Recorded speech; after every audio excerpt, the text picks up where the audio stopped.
I know, I'm supposed to be reading War and Peace.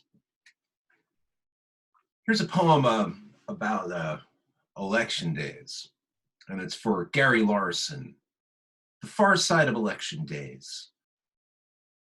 Now, what I think actually when people have really ridiculous political ideas, a lot of times, of course, the real motivation for those ideas is something in their personal lives, probably their childhood or like, their feelings about maybe like their mom or their parents.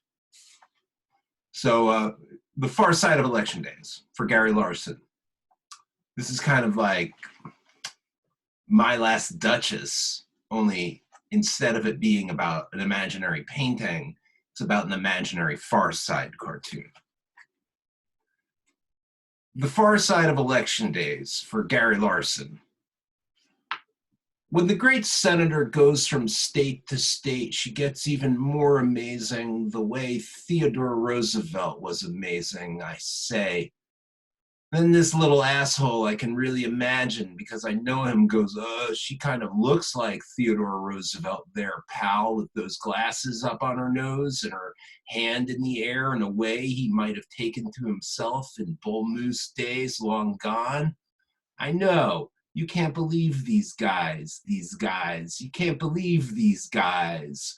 We were talking about places in Wisconsin and Illinois and Michigan and Ohio. Big states, delegate-rich territory.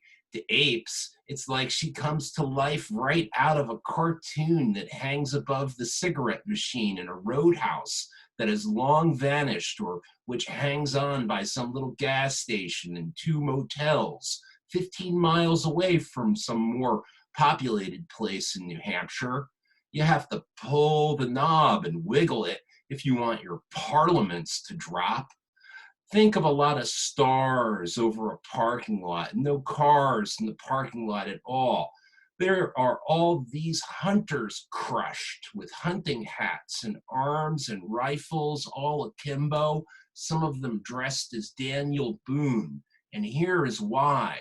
This giant chicken came after them at the bar, and so down she sat on them like they were her nest, her little bald-headed, crying mouth, squinting brood. This bar does not even exist anymore, but look at the stretched hands over these keyboards, the cuffs on the hairy wrists. They work at keyboards, they have cuffs, they talk, they look dumb,